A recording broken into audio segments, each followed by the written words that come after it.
वो चला गया, मूव ऑन तो करना ही पड़ेगा, और मूव ऑन करने में लगेगा समय। 1 साल, 2 साल, 3 साल, 4 साल, कभी कभी पूरी जिंदगी, है ना। मूव ऑन करने का कोई समय नहीं होता मेरे दोस्त। मूव ऑन होता है हमेशा हमारे माइंड सेट से। धीरे धीरे हमें आदत पड़ जाती है उस इंसान के बिना जीने की। धीरे धीरे हमें ये समझ में आने लगता है कि वो इंसान जा चुका है। धीरे धीरे हम एक्सेप्ट कर लेते हैं कि अब हमें उसके बिना ही जीना होगा, और हमारे साथ ये चीट हो चुका है। तो जब हमें धीरे धीरे एक समय बर्बाद करने के बाद ही ये बात समझ में आती है, तो फिर ये डिसीजन हम आज ही क्यों नहीं ले सकते? क्यों हम आज ही अपने माइंड को ये कमांड नहीं दे सकते कि वो जाने वाला जो था ना, जो चीटर था, जो गार्बेज था, हमारी जिंदगी से बाहर जा चुका है। अब हम अकेले खड़े होंगे, अकेले मूव ऑन करेंगे, और आज ही करेंगे। हम क्यों ये डिसीजन नहीं ले सकते? क्यों हम ऐसा नहीं सोच सकते कि हम अपने आप ही अपने लिए काफी हैं? क्यों हम ऐसा नहीं समझा सकते खुद को कि हम अपना ध्यान अपने आप ही रख सकते हैं? हमें नहीं है ज़रूरत किसी और की, नहीं है ज़रूरत किसी एक ऐसे इंसान की जो हमें गले लगाए, प्यार करे, हमारी बातें सुने, उसके बाद कहीं जाकर हम हील होंगे। नहीं नहीं नहीं, आज ही डिसीजन लीजिए कि मैं अपने आप खुद अपनी खुशियों का जिम्मेदार हूँ।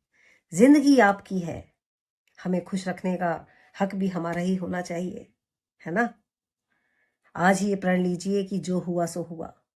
मैं फिर से आज खड़ा होऊंगा, आज ही अपनी जिंदगी की एक नई शुरुआत करूंगा, और फिर से दुनिया को कामयाब होकर दिखाऊंगा। ये जो डिप्रेशन में पड़े हो ना, आंखें बंद करके कमरे के अंदर अंधेरे में, इस तरह से जिंदगी नहीं जी जा सकती। अगर आप इस गलत फहमी में हो कि वो दोबारा आएगा, आपको इस हालत में देखकर आप पर तरस खाएगा और गले से लगा लेगा, तो इस गलत फहमी से बाहर निकल जाओ मेरे भाई। जिन लोगों पर तरस खाया जाता है ना, वो लोग भिखारी होते हैं। आप भिखारी बन चुके हो प्यार में। भिखारी नहीं बनना। आपके माँ बाप ने आपको शेर पैदा किया था, इतना बहादुर बच्चा पैदा किया था, सोचा था ये कहीं हमारा सहारा बनेगा बुढ़ापे में, और आप आज किसी एक की मुस्कुराहट के सहारे एक अंधेरे में पड़े हो। वो चली गई, उसकी शादी हो गई, वो चला गया, उसने मुझे चीट कर दिया, अब मैं बर्बाद हो गई, अब मैं कुछ नहीं कर सकती। नहीं, सब कुछ माइंड का खेल है, सब कुछ। अगर आप चाहो तो आज ही खड़े होकर दोबारा से प्रूफ कर सकते हो कि आप भी इस पूरी दुनिया में अकेले एक ऐसा इंसान हो जो लाखों करोड़ों लोगों की मदद कर सकते हैं। और आप चाहो तो ये प्रूव कर सकते हो कि एक कमरे में पड़े पड़े इंसान डिप्रेशन में आ गया और लोग उस पर तरस खा रहे हैं।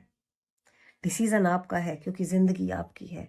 लेकिन मैं आपको एक बात का प्रॉमिस कर सकती हूँ कि जब भी आप ये कोशिश करोगे ना, जिस दिन भी ये ठान लोगे कि मैं उठकर चल पड़ूंगा, मैं फिर से चल कर दिखाऊंगा, जी कर दिखाऊंगा, इस दुनिया के लिए एक कामयाब इंसान बनकर दिखाऊंगा, अपनी जिम्मेदारियों को मैं खुद अपने आप अकेले हैंडल कर सकता हूँ, उस दिन देखना, वो लड़की तो क्या, वो लड़का तो क्या जो आपको छोड़कर चला गया, ये पूरी दुनिया आपके पीछे चलेगी। और इस बात की मैं आपको गारंटी दे सकती हूँ। जी हाँ, करके देखिए। डिसीजन लेने की ज़रूरत है बस। आप आगे चलिए, मैं हूँ आपके साथ, आपकी दीदी मधु शर्मा। जी हाँ, गॉड ब्लेस यू ऑल।